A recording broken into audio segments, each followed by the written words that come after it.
Today we're going to be talking about how Yoruba Roots all started. And I'm going to be sharing the journey with you of how I started Yoruba Roots. It's all started with one dream, and that was for my daughter to understand who she is. From our very first words, I mixed Yoruba and English at home. I didn't care if it took her longer to speak. I just wanted her to understand where she comes from. I didn't record this moment, but I remember the laughter, the joy, the songs, the music, the stories that we would do together. That's really how Yoruba Roots started, even before I gave it the name Yoruba Roots. Sometimes what starts in your living room becomes something much bigger than you imagined. I was told Yoruba would confuse my daughter, but it didn't matter to me because I knew better. When the health visitor came for a health check and said she didn't have enough English word and this was because we spoke Yoruba to her, I smiled and I said to her, I am Yoruba and my child will speak my language. That day, I made a decision. I would never trade my language or my culture for convenience. Our children can handle more than we think. They can be bilingual and still proudly Yoruba. Language isn't confusion, it is identity. Have you ever been told to stop speaking your native language? How did that make you feel? I remember when I was in secondary school, they would tell us our languages are vernacular, so we are not allowed to speak it. And we even sometimes got fined for speaking our own native language. And this is the sort of thing that we don't want to continue. We want to take pride in our language, in our culture, which is why Yoruba Roots exist. She could understand Yoruba, but one day I realized this wasn't enough. She needed to be able to speak as well. For years, I was happy my daughter understood Yoruba. Then one day, she replied to me in English. That was the moment I realized understanding alone wasn't enough. I wanted more. She had to speak it too. So I started encouraging her to say Yoruba words out loud. So when I speak to her in Yoruba, she has to respond in Yoruba. Slowly, her confidence grew, and so did my pride as a Yoruba mother. It's not just about understanding Yoruba, it is about owning your roots through your voice. Tell me, if your child understands Yoruba, how do you encourage them to speak it?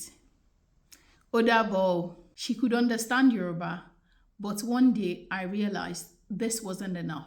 She needed to be able to speak as well.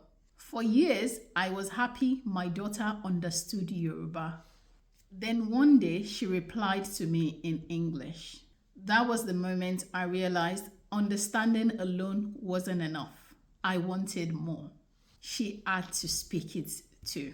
So I started encouraging her to say Yoruba words out loud.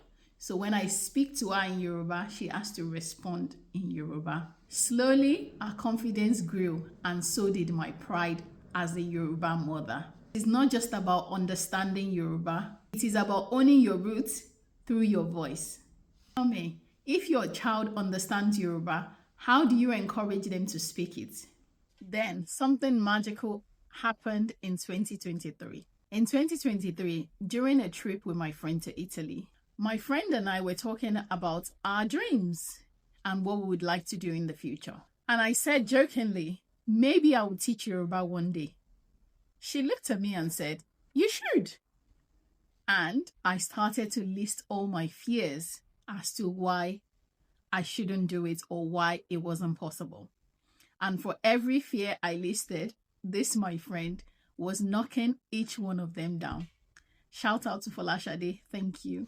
Then she said, start with my 3 kids and your daughter. That is already 4 students in your Yoruba class. That's when I realized maybe I have been waiting for a permission that I already had. Tell me, who in your life pushes you to be the best version of yourself?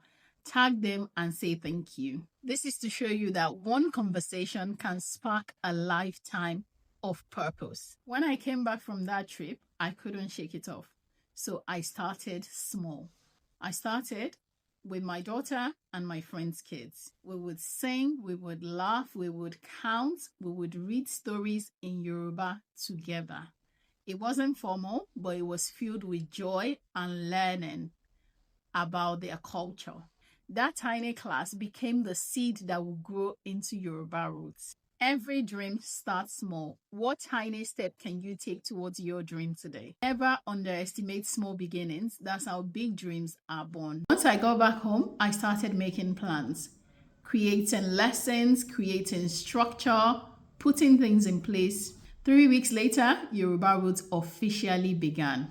What started as a casual chat turned into a calling to keep Yoruba alive in my community, one lesson at a time. Sometimes all it takes is one bold yes to change everything.